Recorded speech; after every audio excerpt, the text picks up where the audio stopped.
¿Qué tal? ¿Cómo les va? Bienvenidos a estas lecturas esenciales en vivo. Gracias a los que van a ver esta transmisión en vivo, por la paciencia, por supuesto, y a los que tienen también la paciencia de verlo después grabado, también se agradece mucho.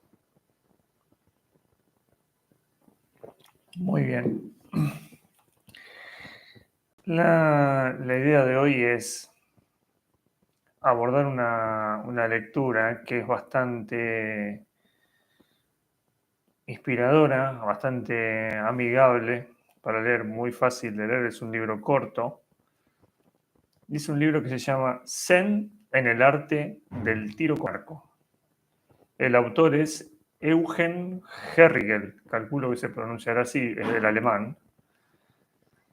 Es un libro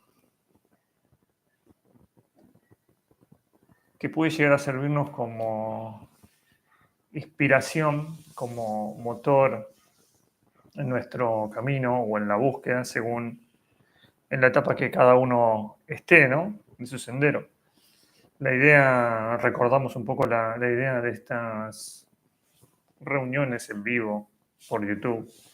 La idea es que uno pueda hacerse un espacio para sí mismo, ¿sí? Dejar todo de lado, dejar las redes sociales un rato de lado y dedicarse un espacio a una lectura que pueda llegar a ser productiva para abrir un poco la mente y hacer algo diferente, algo que no es tan común.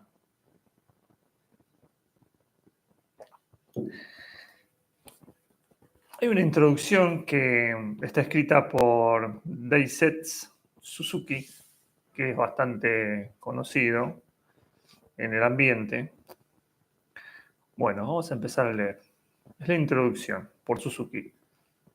Uno de los factores esenciales en la práctica del tiro de arco y de otras artes que se cultivan en el Japón y probablemente también en otros países del lejano oriente es el hecho de que no entrañan ninguna hostilidad.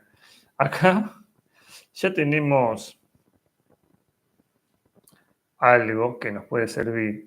No entrañan ninguna utilidad, aparentemente, para una persona que lo ve desde fuera, ¿no? Como que tienen cosas que son invisibles. Tampoco están destinadas a brindar goce estético, sino que significan ejercitación de la conciencia que ha de relacionarse con la realidad última. Así pues, el tiro de arco no se realiza tan solo para acertar el blanco. La espada no se blande para derrotar al adversario. El danzarín no baila únicamente con el fin de ejecutar movimientos rítmicos. Ante todo, se trata de armonizar lo consciente con lo inconsciente. Para ser un verdadero maestro del tiro de arco, no basta dominio técnico. Se necesita rebasar este aspecto, de suerte que el dominio se convierta en arte sin artificio, emanado de lo inconsciente. Respecto al tiro de arco, significa que arquero y blanco dejan de ser dos objetos opuestos y se transmutan en realidad única. El arquero ya no está consciente de su yo, como un individuo cuya misión es acertar el blanco. Mas ese estado de no conciencia lo alcanza solo si está enteramente libre y desprendido de su yo, si se aúna a la perfección de su destreza técnica. Esto se distingue fundamentalmente de todo progreso que pudiera alcanzarse en el manejo del arco. Ese algo tan distinto que pertenece a una muy otra categoría se llama Satori. Es intuición, pero difiere por completo de lo que, por regla general, suele denominarse así. De ahí que le dé el nombre de intuición Prajna. Prajna podría concebirse como sabiduría trascendental. Mas esta expresión tampoco refleja los múltiples matices de la voz prajna, por cuanto se trata de intuición que capta simultáneamente la totalidad e individualidad de todas las cosas. Es su intuición que reconoce, sin meditación alguna, que cero es infinito y que infinito es cero. Y esto no ha de tomarse en sentido simbólico ni matemático, sino como experiencia directamente aprehensible. Por eso, Satori es, hablando en términos psicológicos, hallarse allende los límites del yo. Desde un punto de vista lógico, es percepción de la síntesis de afirmación y negación en cuanto a su aspecto metafísicos. Es aprehensión intuitiva de que ser es devenir y devenir es ser. La diferencia característica entre el Zen y todas las demás doctrinas de índole religiosa, filosófica o mística reside en que jamás desaparece de nuestra vida cotidiana, pero a pesar de toda su aplicabilidad práctica y de toda su concretez, entraña algo que lo separa de la contaminación y del ajetreo mundano. He aquí el punto de contacto entre el Zen y el tiro de arco o las demás artes, como esgrima, arreglos florales, ceremonia del té, danza y bellas artes. El Zen es la conciencia cotidiana, entre comillas, según la expresión de Baso Matsu, fallecido en 788. Esa conciencia cotidiana no es otra cosa que dormir cuando se tiene sueño, comer cuando se tiene hambre. Apenas reflexionamos, razonamos y formulamos conceptos, lo inconsciente primario se pierde y surge un pensamiento. Ya no comemos cuando comemos, ya no dormimos cuando dormimos. Se disparó la flecha, pero no vuela en línea recta hacia el blanco, y este no está donde debería. Es muy interesante esta parte de lo que habla Baso Matsu, de lo que significa la conciencia cotidiana. Quizás cualquiera de nosotros podría pensar que uno duerme cuando tiene sueño, por supuesto, come cuando tiene hambre, camino cuando quiero caminar, cocino cuando cocino, ¿no? Limpio cuando limpio. Pero en realidad, muy alejado de nuestra realidad está eso.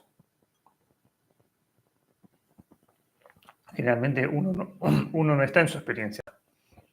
Uno generalmente está con una atención perdida, una atención superficial, en un problema de un trabajo o en una fantasía, en sueños. Ni hablemos del móvil, cuando estoy haciendo cualquier actividad, ¿no? O sea que cuando duermo no duermo, cuando como no como. Sería hoy para nosotros. Pero bueno, exige un tiempo entender eso. El hombre es un ser pensante, pero sus grandes obras las realiza cuando no calcula ni piensa. Debemos reconquistar el candor infantil a través de largos años de ejercitación en el arte de olvidarnos de nosotros mismos. Logrado esto, el hombre piensa sin pensar, piensa como la lluvia cae del cielo, piensa como las olas que se desplazan del mar, piensan como las estrellas que iluminan el cielo nocturno, como la verde fronda que brota bajo el tibio viento primaveral. De hecho, él mismo es la lluvia, el mal, las estrellas, la fronda. Muy poético, muy hermoso. Tiene que ver con, para los que estudiamos el cuarto camino, sería poder olvidarse de esa falsa personalidad o de ese ego desde otra tradición o desde esa estructura, ese tirano, como a veces dice Bourdieu, que nos domina por completo, ¿no? Y no nos permite estar en la experiencia y conectarnos con las cosas, ¿no? Sino que el ser humano se cree siempre que está por encima de la naturaleza, no tengo que conquistar la naturaleza. No es yo soy la naturaleza. No estamos separados, pero en el sueño bajo el cual vivimos, lo experimentamos como si estaríamos separados, de ahí es que vamos y talamos todos los árboles, matamos todos los animales, le queremos cortar la cabeza al vecino, etcétera, ¿no? No hay una armonía con la naturaleza, con el cosmos, no hay, digamos, una vibración sintonizada con lo que es la naturaleza, el cosmos, todo tiene un ritmo, una frecuencia con la cual nosotros deberíamos estar afinados. Una vez que el hombre haya alcanzado ese estado de evolución espiritual, será maestro zen de la vida. No necesita, como el pintor de lienzo, pinceles ni colores. No necesita, como el arquero, de arco, flecha, ni blanco, ni de otros recursos. Se sirve de sus miembros, de su cuerpo, cabeza y órganos. Su vida en el Zen se expresa por medio de todos esos instrumentos importantes como manifestaciones suyas. Sus manos y pies son los pinceles y todo el universo es el lienzo sobre el cual pintará su vida durante 70, 80 y hasta 90 años. El cuadro así pintado se llama historia. Oyen de Go-Sosan, muerto en 1104, dice: He aquí un hombre que convierte el vacío del espacio en hoja de papel, las olas del mar, el tintero y el monte Sumerú en pincel, para escribir estas 5 sílabas: So, Shi, Sai, Rai, I. Y tiene una nota, una pie de página que dice: estos 5 caracteres chinos significan literalmente el motivo del primer patriarca para venir de Occidente. Este tema a menudo es contenido de un mundo. Es como si se preguntara por la esencia del Zen. Comprendido esto, el Zen es este mismo cuerpo. Fin de la cita. A él le doy mi Sagu. Y Sagu significa que es uno de los objetos que el monje Zen lleva consigo. Y lo inclina delante de él cuando se inclina ante un Buda o el maestro. A él le doy mi sagu y me inclino ante él profundamente. Podría preguntarse qué significa esta manera fantástica de escribir. ¿Por qué es digno de la más alta veneración un hombre capaz de ello? Un maestro zen tal vez respondería: como cuando tengo hambre, duermo cuando estoy cansado. Mas el lector aún estará esperando la respuesta a su pregunta por el arquero. En este maravilloso libro, el profesor Henry Gell, filósofo alemán que residió en el Japón, donde se dedicó a la práctica del tiro de arco para acercarse a la comprensión del Zen, nos ofrece una iluminada descripción de su propia experiencia. Su manera de expresarse permitirá al lector occidental familiarizarse con ese modo de vivencia oriental tan peculiar y aparentemente inaccesible. Ahí termina la introducción de Suzuki al libro del Zen en el arte del tiro con arco, que trata de un alemán que quiere descubrir el Zen. Entonces, bueno, le sale una oportunidad de viajar, le sale una cátedra en una universidad. De esa manera tiene la posibilidad de viajar a Oriente para estudiar el Zen. Por supuesto que no le fue nada fácil, porque, como siempre, la mente occidental es la que busca los resultados inmediatos. Ya decime cómo es esto, quiero decir, dame la receta, buscar el resultado, buscar el éxito, etcétera, la impaciencia, todos los grandes, las grandes barreras que tenemos nosotros, ¿no? Estoy con el e-reader, el libro lo presté, no lo tengo, es bastante más lento de buscar lo que quería leer, pero bueno, acá estamos tratando de trabajar nuestra impaciencia. Así que bienvenido sea que esto sea lento. Así que a este hombre no le fue nada fácil, como les decía. Primero, ser aceptado por un maestro. El maestro, por supuesto, que no lo quería aceptar para nada, porque ya había tenido malas experiencias con otros occidentales y no tenía ganas otra vez de que le pase lo mismo, ¿no? Gente que empieza, lo hace perder el tiempo y luego abandona ante las primeras dificultades, la típica, ¿no? Que pasa generalmente cuando uno empieza cualquier trabajo. Ya se me pone difícil, ya me aburrí, me voy y me busco otra cosa. Mejor pongo un par de series y listo.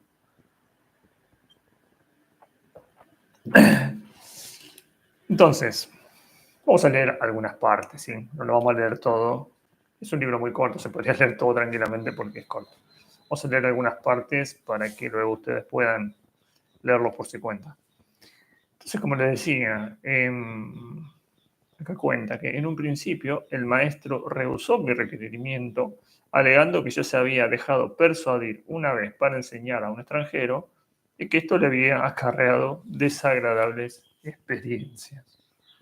Por eso no estaba dispuesto a reincidir, obligándose a sí mismo a hacer concesiones, pues no deseaba molestar al alumno con el peculiar espíritu de ese arte. Solo cuando yo le aseguré que un maestro que toma tan en serio su misión podía tratarme como al más joven de sus discípulos, porque yo no buscaba aprender el arte para divertirme, sino para entrar en la magna doctrina. Me aceptó como alumno y al mismo tiempo a mi esposa, pues siempre ha sido costumbre en el Japón iniciar también a las mujeres en ese arte, motivo por el cual también la esposa del maestro y sus dos hijas se ejercitaban en él asiduamente. Así comenzó la intensiva y ardua enseñanza en la cual, para nuestra satisfacción, participaba también como intérprete el señor Komachiya, quien con tanta persistencia había intercedido en favor de nosotros, ofreciéndose casi como garantía, como garante. Por añadidura, la oportunidad de asistir en calidad de oyente a las clases de arreglos florales y pintura que frecuentaba mi esposa me brindaba la posibilidad de obtener mediante comparaciones de otras artes complementarias una base aún más amplia para la comprensión. O sea que la costumbre era que tanto el hombre como la mujer participaran del arte, justamente, lo masculino y lo femenino, como una unidad. Son tradiciones estrictas, ¿no? Generalmente las tradiciones son estrictas. No es tan simple.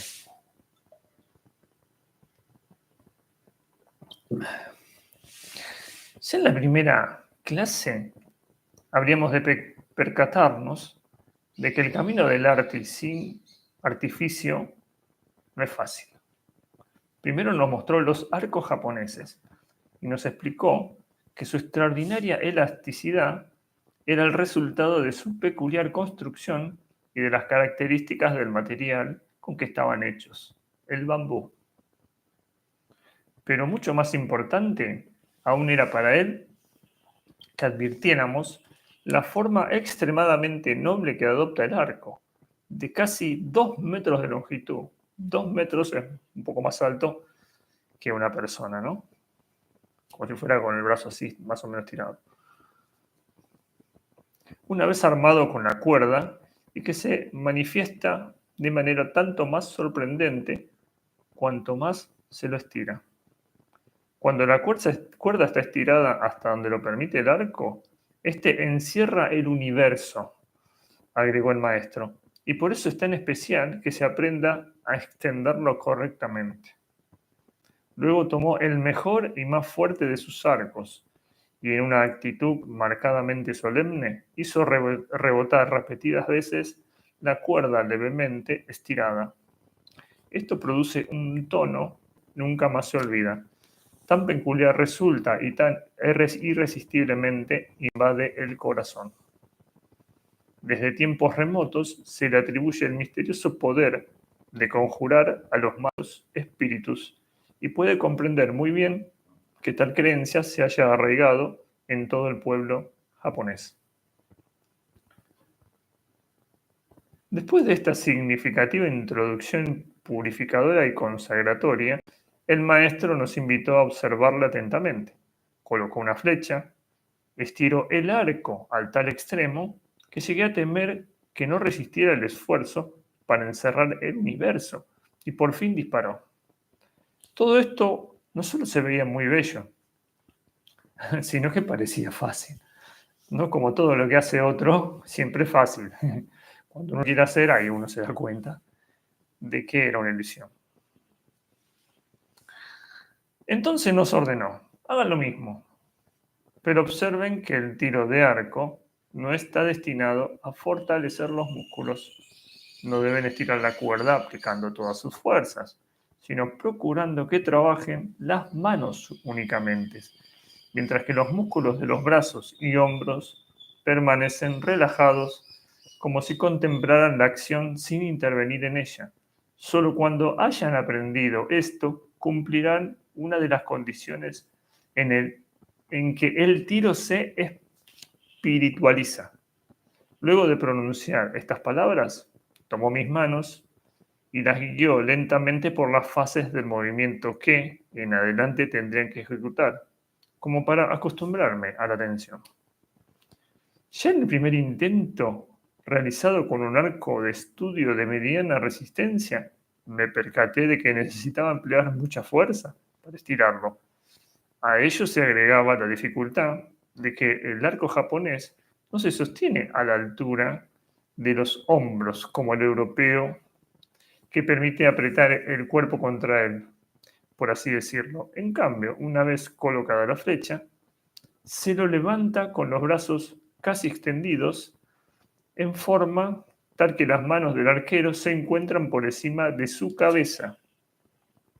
Porque en siguiente no puede hacerse otra cosa que ir separándolas uniformemente a derecha e izquierda, y cuanto más se distancian una de la otra, tanto más descienden, describiendo curvas hasta que la izquierda, que sostiene el arco, se halla con el brazo extendido a la altura del ojo, y la derecha, que tira de la cuerda con el brazo doblado encima de la articulación del hombro.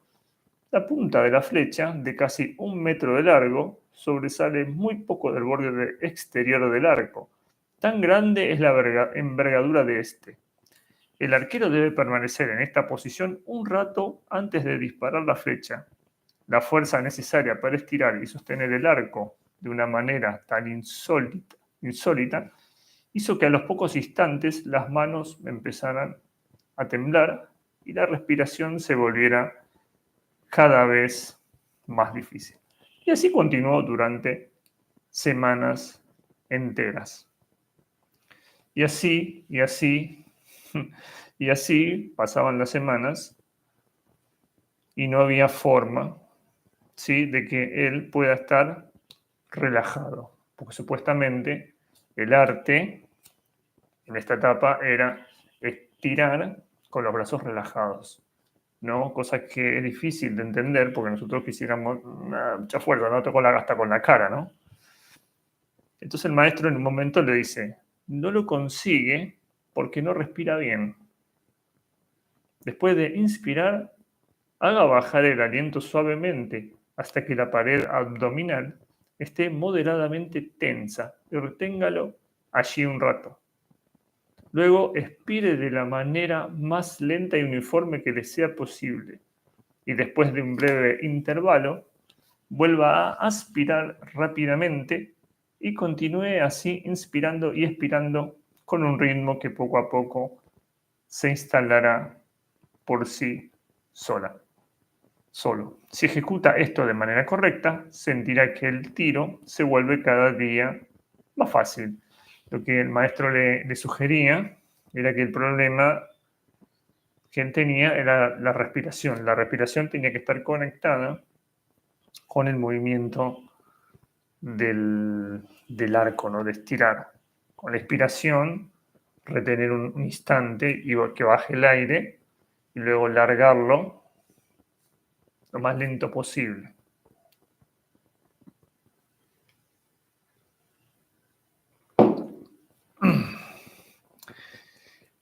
Practiqué la nueva respiración sin arco y flecha, hasta que llegó a convertirse en cosa natural.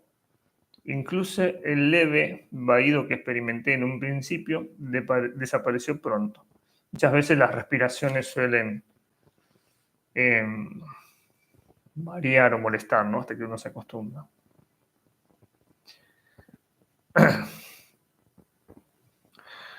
Vamos a avanzar un poco. Entonces,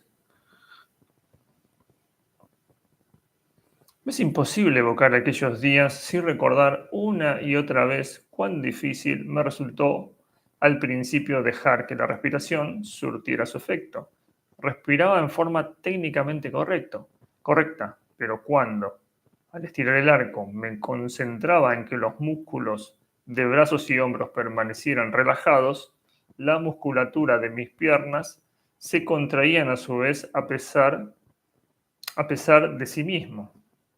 Era como si me hicieran falta una base firme de sustentación y una postura sólida, y a semejanza de Anteo tuviese que extraer mis fuerzas de la tierra. Muchas veces el maestro no tenía más remedio que asir súbitamente uno u otro músculo de mis piernas y apretarlo en un punto particularmente sensible. Cuando, en una de esas ocasiones, dije a manera de disculpa que en verdad me esforzaba por permanecer relajado, replicó. Este es precisamente su error. Usted se esfuerza, usted piensa en ello. Concéntrese solo en la respiración, como si no tuviese que hacer otra cosa. Pasó todavía bastante tiempo antes de que consiguiera cumplir las exigencias del maestro, pero lo conseguí. Aprendí a perderme en la respiración tan despreocupadamente que a veces tuve la sensación no de respirar, sino de ser respirado, por extraño que parezca. Y aunque en momentos de reflexiva meditación rechazaba tan extravagante idea, no podía ya dudar de que la respiración cumplía lo que el maestro había prometido. De cuando en cuando, y cada vez con mayor frecuencia, mientras transcurría el tiempo, pude estirar el arco y mantenerlo tenso hasta el final, con todo el cuerpo relajado, sin que supiera decir de qué manera. La diferencia cualitativa entre esos pocos intentos satisfactorios y los aún abundantes casos era tan convincente, empero, que de buena gana admitía haber comprendido por fin lo que quizás significaba el estirar espiritual de largo. Esto era pues el kit de la cuestión. No se trataba de ningún ardid técnico que en vano habría querido descubrir, sino de una respiración liberadora que abría nuevas perspectivas. En una oportunidad de una prolongada charla pregunté al señor Komachilla por qué el maestro había observado impasible durante tanto tiempo mis infructuosos esfuerzos por estirar el arco espiritualmente. ¿Por qué no había insistido desde un principio en la respiración correcta? Y responde, un gran maestro tiene que ser a la vez un gran pedagogo. Para nosotros, las dos cosas son inseparables. Si hubiera iniciado la enseñanza con los ejercicios respiratorios, jamás le habría convencido de su decisiva influencia. Primero tenía que naufragar usted con sus propios intentos para que estuviera dispuesto a asirse del salvavidas que le arrojó. Créame, yo sé por experiencia propia que el maestro conoce a usted y a cada uno de sus alumnos mucho mejor de lo que nos conocemos nosotros mismos. Lee en las almas de sus discípulos más de los que ellos están dispuestos a admitir. Muy interesante, ¿no?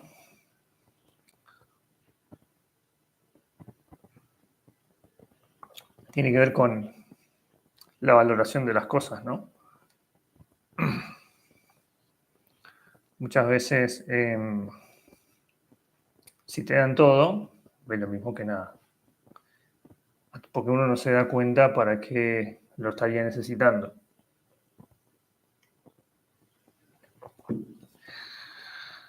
Después de todo un año de ejercitación, ser capaz de estirar el arco en forma espiritual, es decir, poderosamente pero sin esfuerzo, no es por supuesto un resultado sensacional. Sin embargo, me conformé, pues empecé a comprender por qué la técnica de la defensa personal, que hace caer al adversario cediendo elástica e imprevistamente a su vehemente esfuerzo sin oponerle resistencia alguna, de manera que la fuerza se vuelva contra él mismo, porque pues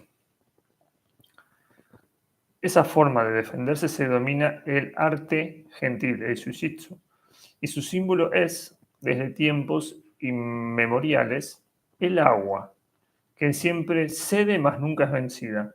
Por eso Lao Tse pudo decir en un sentido muy profundo que la vida recta se parece al agua que, asimilada a todo, a todo se adapta.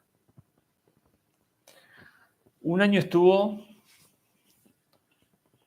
este hombre para poder solamente estirar el arco de manera espiritual como le pedía su maestro. Qué tan distinto son las cosas, ¿no? A lo que no cree en sus fantasías, por supuesto, ¿no? Que es un poco la educación que hemos tenido, por decirlo de alguna manera, que es todo ya, todo éxito enseguida, ya quiero el resultado, ya decime cómo es, qué voy a alcanzar, qué voy a ganar. Fíjense, un año solamente para estirar el arco.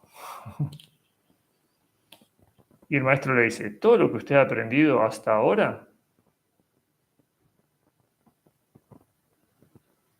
no eran más que ejercicios preparatorios para el disparo. Nos hallamos ahora ante una nueva tarea particularmente difícil, con la cual alcanzaremos otro nivel en el arte del tiro de arco. Con estas palabras tomó su arco, lo estiró y disparó. Solo entonces, ¿y por qué el maestro me hizo reparar extensamente en ello?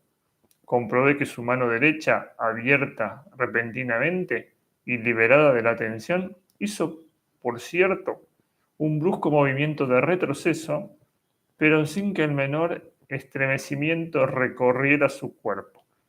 El brazo derecho, que antes del disparo formaba un ángulo agudo, cedió a la tracción y se abrió estirándose con un movimiento suave.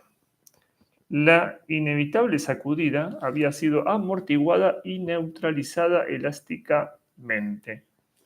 Si la potencia del disparo no se hubiera revelado por el estallido de la cuerda al rebotar en el arco, ni por la fuerza de percusión de la flecha, el movimiento del arquero no habría permitido ni sospecharlo.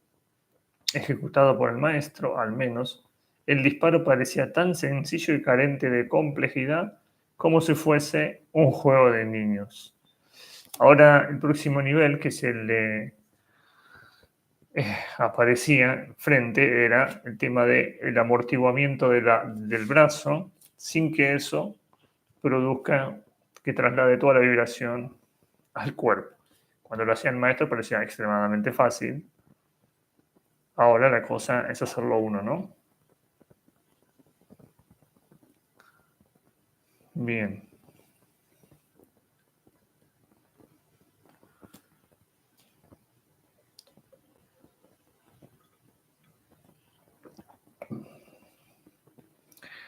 Por supuesto que no le salía y se empezaba a sentir fracasado, ¿sí? Ya se empezaba a sentir muy molesto y acá cuenta que el maestro se horrorizaba menos que yo ante mi fracaso, por supuesto, ¿no? Porque ya lo había pasado.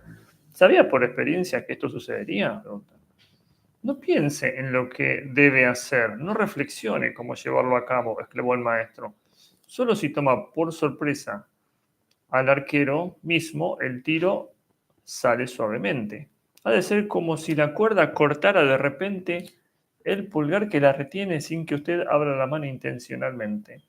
Siguieron semanas y meses de infructuosa ejercitación.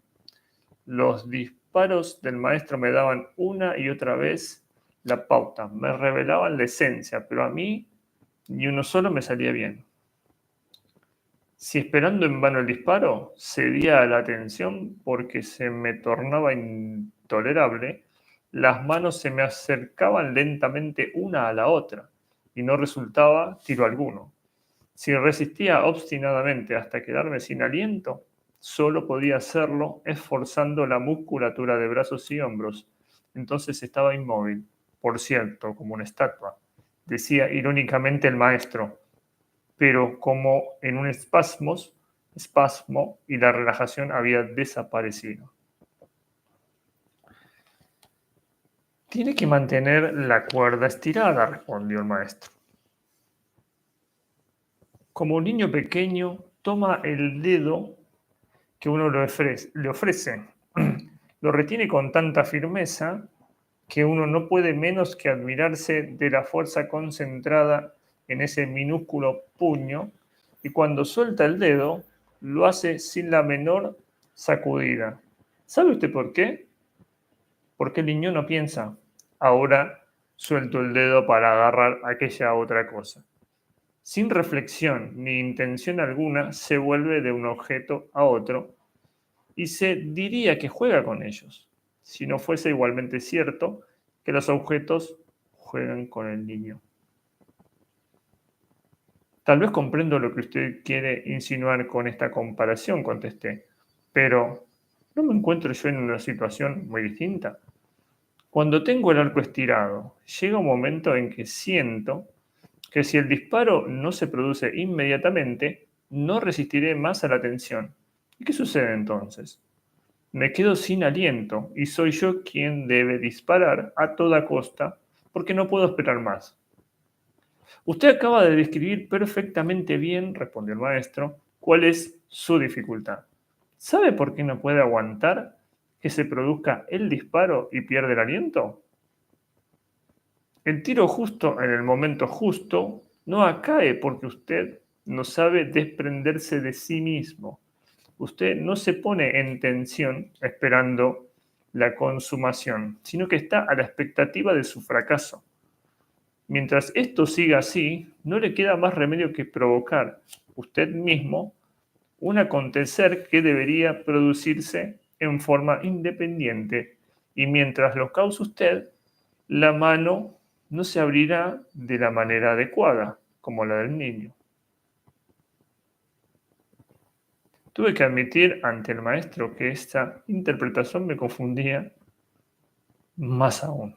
Pues al fin y al cabo, señalé yo, quien estira el arco, soy yo quien estira largo y soy yo quien dispara para dar en el blanco.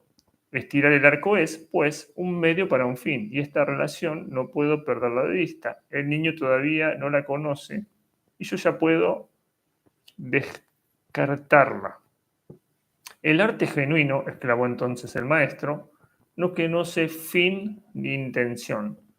Cuanto más obstinadamente se empeñe usted en aprender a disparar las flechas para acertar en el blanco, tanto menos conseguirá lo primero y tanto más alejará lo segundo.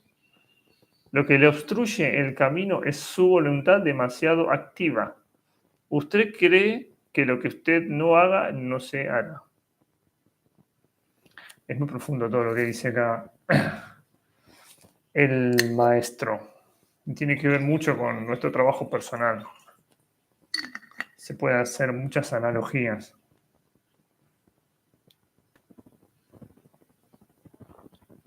Muchas veces uno creyendo que no le va a salir algo, te sale. Porque uno ya está predisponiéndose a fallar, ¿no?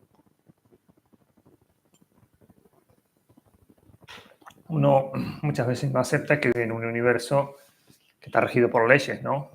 A veces se habla, bueno, en la tabla de Esmeralda, por ejemplo, podemos encontrar muchas de las leyes.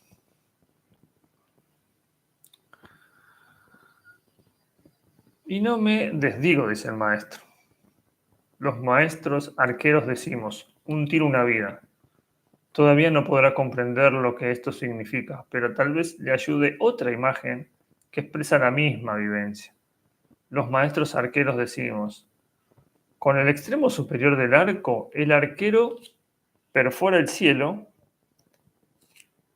en el inferior está suspendida con un hilo de seda la tierra. O sea, como que hay una conexión entre la tierra, el hilo de seda y el cielo. Si el tiro se dispara con un fuerte sacudón, existe el peligro de que el hilo se rompa.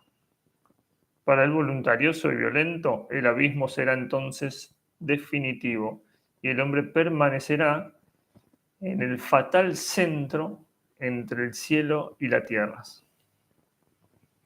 Entonces, ¿qué debo hacer? Pregunta.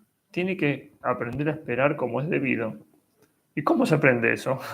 Desprendiéndose de sí mismo, dejándose atrás tan decididamente a sí mismo y a todo lo suyo, que a usted no quede otra cosa que el estado de tensión, sin intención alguna. Acá está hablando de lo que muchas veces se llama dejar de estar gobernado, por ejemplo, en el cuarto camino, por la falsa personalidad, ¿no?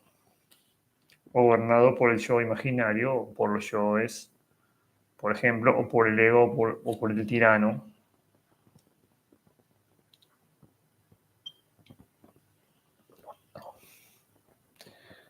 Cuando uno tiene mucha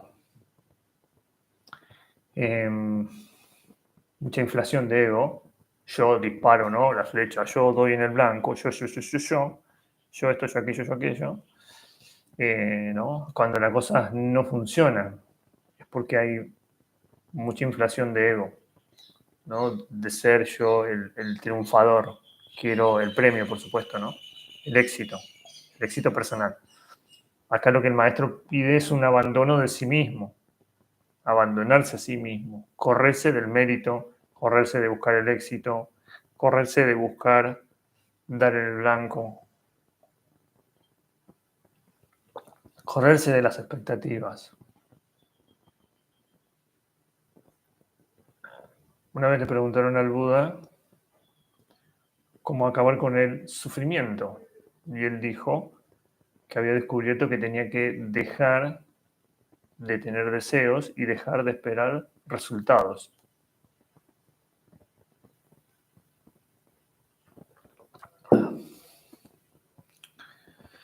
Entonces acá ya él empieza. ¿Cuándo empezamos con los ejercicios? ¿No? Ya se cansó de. Esto ya no me sale, ya me cansé, ya hace tanto tiempo que lo hice, ya doy por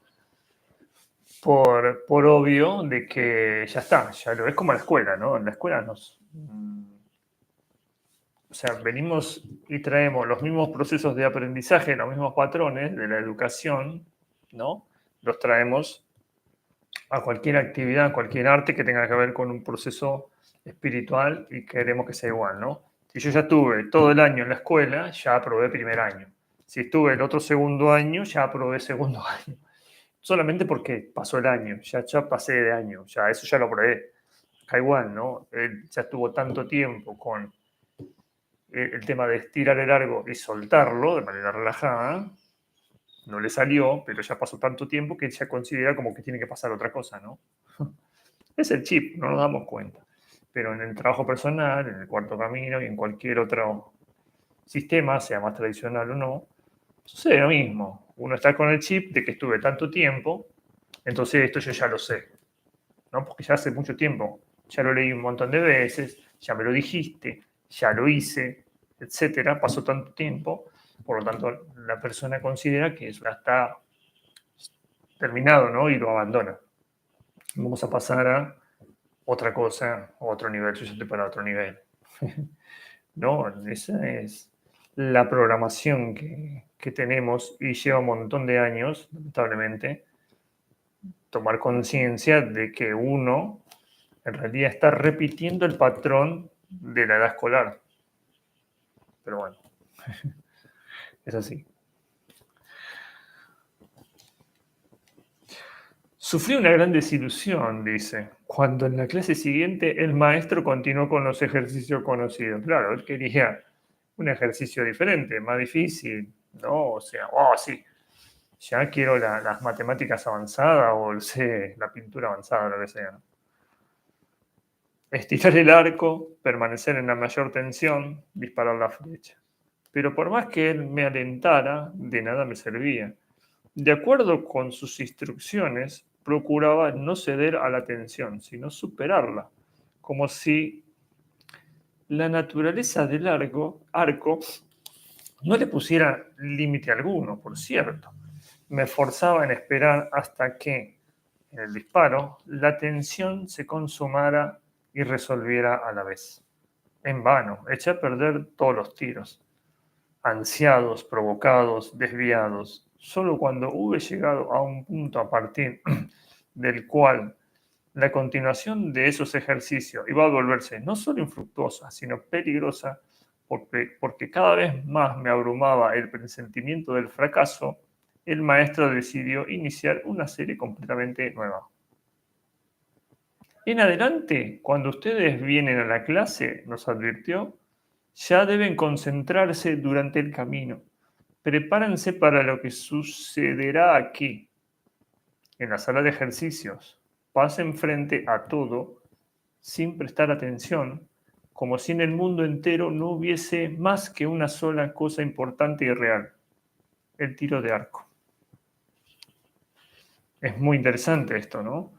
La gente que estudia distintas enseñanzas, sea la que sea, como por ejemplo la que estamos varios, que es el cuarto camino, puede ser otro también. Hay gente que se prepara por lo menos una hora antes para tomar una clase, ¿no? Qué sé yo, la reunión o el método de trabajo que sea.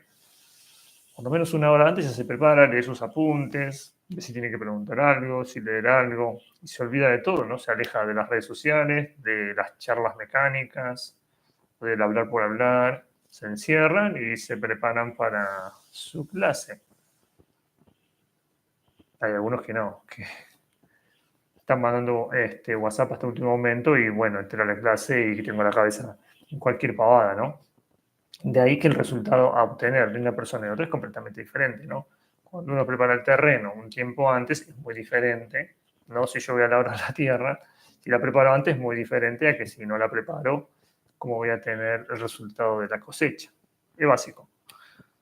Entonces acá el maestro le decía, cuando salen de su casa solamente piensen en el tiro con arco y no existe nada más, no existen las vidrieras, no existen nada. También el camino del desprendimiento de uno mismo lo dividió el maestro en distintos tramos que debían practicarse esmeradamente. Incluso en ese caso se limitaba a breves insinuaciones, pues para ejecutar tales ejercicios es suficiente con que el aprendiz comprenda, y a veces tan solo vislumbre, lo que se espera de él. No es necesario conceptuar nítidamente las tradicionales distinciones metafóricas, y quién sabe si éstas, nacidas de una práctica centenaria, no pertenecerán a mayor profundidad que todo nuestro saber cuidadosamente elaborado. Además, ya se había dado el primer paso en el camino, porque habíamos llegado a la relajación corporal, sin la cual no es posible estirar el arco adecuadamente. Pero para que se desencadene el tiro en debida forma, el relajamiento físico ha de continuarse en una relajación psicoespiritual con el fin no de agilizar, sino de liberar el espíritu.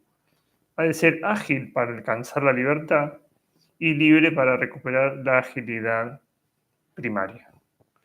O sea que quizás uno pueda pensar que, bueno, ir a tirar con el arco no es agarrar un arco, estirar una cuerda y tirar a ver si le puedo pegar en el centro, en la diana, ¿no? O en el blanco. Cuando en realidad tiene que ver con una conexión espiritual, ¿no? Todo está conectado. Incluso el arco, la flecha y el blanco. Se forma una especie de trinidad. Este hombre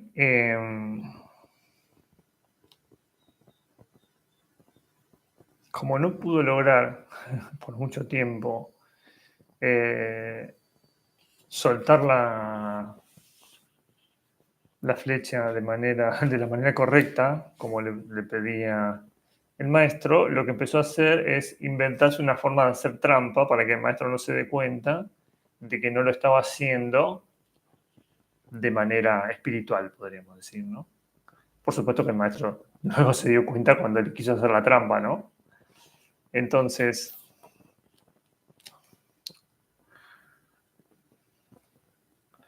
vamos a leer un poco más.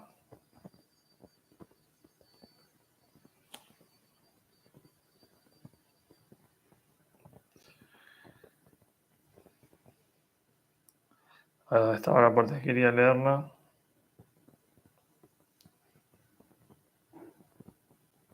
Entonces dice, cuando se reiniciaron las clases, el primer tiro me pareció excelente. Se desprendió suave y de improviso. El maestro me miró un momento y luego, vacilante como quien no cree lo que ve en sus ojos, dijo, otra vez, por favor. Ya el maestro se estaba empezando a piolar de que le estaba haciendo trampa. El segundo tiro me pareció haber superado aún el primero. Entonces, sin decir una palabra, el maestro se me acercó. Me tomó el arco de la mano y dándome la espalda, se sentó en un almohadón. Comprendí lo que esto significaba y me fui.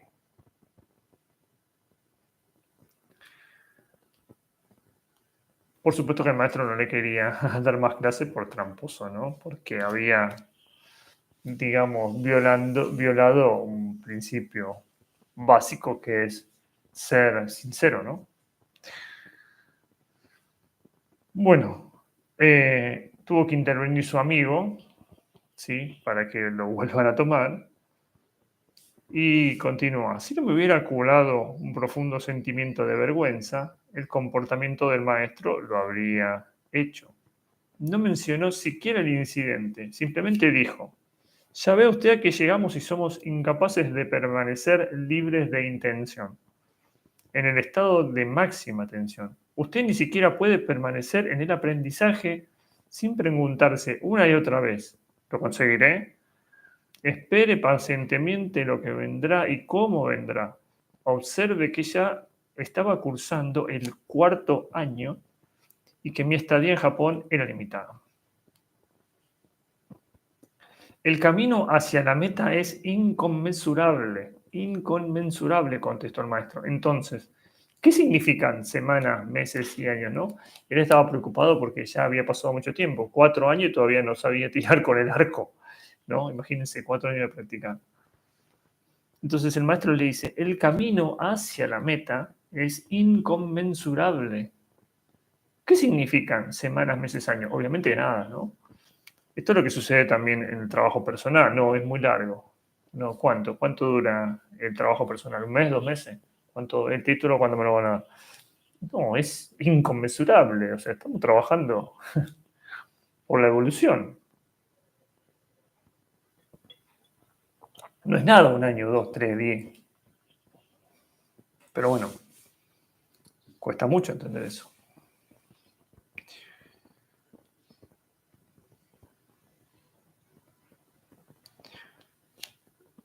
Bien, entonces el maestro le dice, el camino hacia la meta es inconmensurable. Entonces dice, pero si tengo que interrumpir a mitad de camino, pregunta el hombre. Una vez que se haya desprendido realmente de su yo, puede interrumpir en cualquier momento. ¿Sí? Una vez que uno se libera de su yo, quizás el yo imaginario para el cuarto camino, ¿sí? O de su ego para otras tradiciones, uno puede interrumpir en cualquier momento, porque uno ya está libre, ¿no?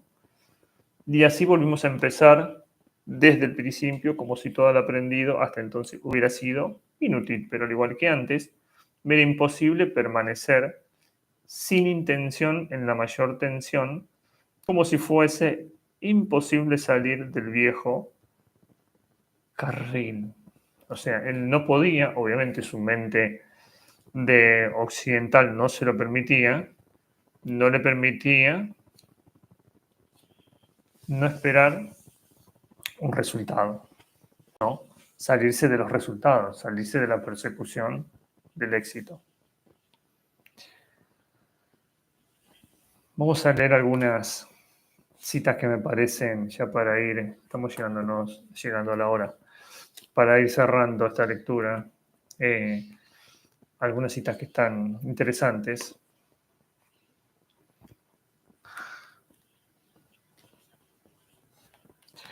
Entonces, en un momento él dice, supongo que lo peor lo dejamos atrás. Dije, cierto día el maestro, cuando anunció que íbamos a pasar a nuevos ejercicios. Al que debe caminar 100 millas, respondió, nosotros le recomendamos que considere 90 como la mitad. Lo nuevo de lo cual se trata ahora es el tiro al blanco. Fíjense qué interesante esta metáfora oriental. Si tengo que caminar 100 millas, cuando llego a las 90 no es el 90%, es el 50%. O sea que el último 10% que me queda es lo más difícil que hay. Está muy relacionado con la ley de octavas, ¿no? Que sería, hacemos un paréntesis, el pasaje del si al do de la próxima octava, ¿no? Que está el semitono faltante. Es la dificultad de cerrar. Cerrar un paréntesis. Hasta entonces el blanco y para flechas al mismo tiempo había sido un rollo de paja en un caballete de madera, frente al cual uno se coloca a distancia aproximadamente de 2 largos de flecha.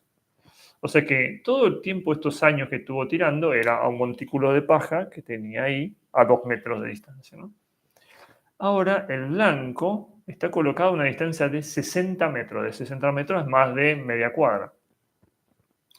Está apoyado sobre una especie de terraplén de arena elevado y de base ancha, encerrado por 3 paredes y protegidos, igual que en desentenderse de él, se me equivoqué de línea con este reader. ¿Dónde se me fue? El blanco, en cambio, está apoyado sobre una superficie de terraplén de arena elevado en base ancha, encerrado por 3 paredes y protegido, igual que la galería donde se aposta el arquero por un techo de tejas hermosamente arqueado. Ambas galerías están unidas por altos tabiques de tablones que ocultan hacia el exterior el recinto donde suceden cosas tan extrañas. El maestro mostró el tiro al blanco. Sus 2 flechas se clavaron en el centro. Luego nos invitó a que ejecutáramos la ceremonia exactamente igual que antes, y sin dejarnos influir en lo más mínimo por la presencia del blanco, esperábamos en estado de máxima tensión hasta que cayera el disparo. Nuestras delgadas flechas de bambú volaban en la dirección indicada, por cierto, pero algunas ni siquiera daban en la arena, ni mucho menos en el blanco, sino que se clavaban delante de él en la tierra. Sus flechas no alcanzan el blanco porque espiritualmente no llega bastante lejos, dice el maestro. Ustedes tienen que asumir una actitud íntima, como si el blanco se encontrara a una distancia infinita. Esto también es otra metáfora muy útil en el trabajo personal, que uno tiene que tomar conciencia de que su meta, su blanco está muy lejos, por lo tanto, debo estirarme más, debo esforzarme más. No es que lo tengo acá a una cuadra, bueno, sí, ahora voy, para que me termine de tomar toda esta botella de agua y después voy porque está acá nomás. No, yo tengo que pensar como que está infinito, o sea que debo tener un impulso, un anhelo fuerte de ir, ¿no? De ahí el motivo de estos lives, de encontrar lecturas que produzcan un anhelo, un motor, algo que me impulse hacia mi meta que es infinitamente lejana.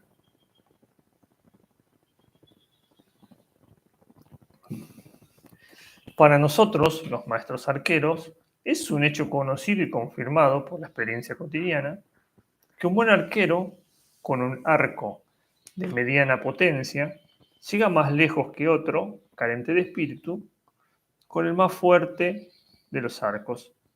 Luego no depende del arco, sino de la presencia del espíritu, de la vivacidad y vigilia con que tiran.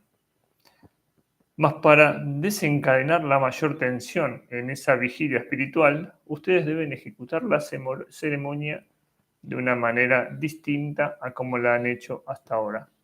Más o menos como baila un verdadero danzarín, haciéndolo con movimientos de sus miembros, partirán de aquel centro del cual surge la buena respiración.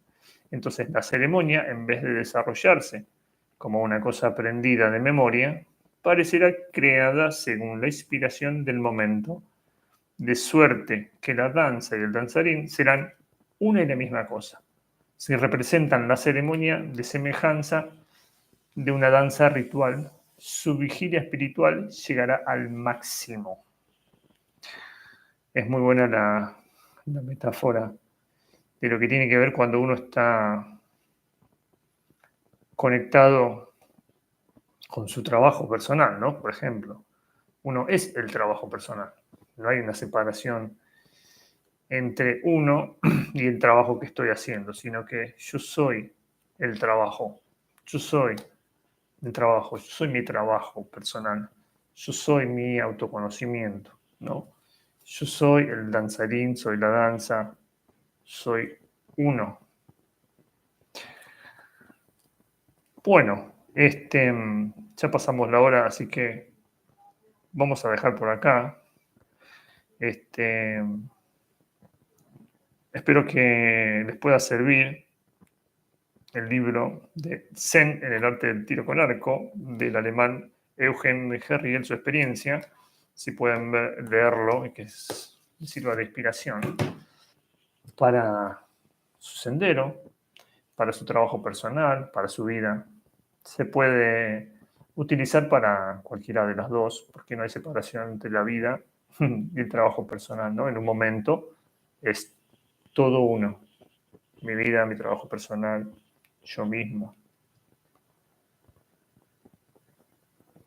Bueno, gracias por la paciencia de los que estuvieron en el live y también gracias a los que lo ven grabado porque no, por algún otro motivo no lo puedan ver en vivo. Nos veremos la próxima en otra lectura esencial en vivo. Chao, gracias.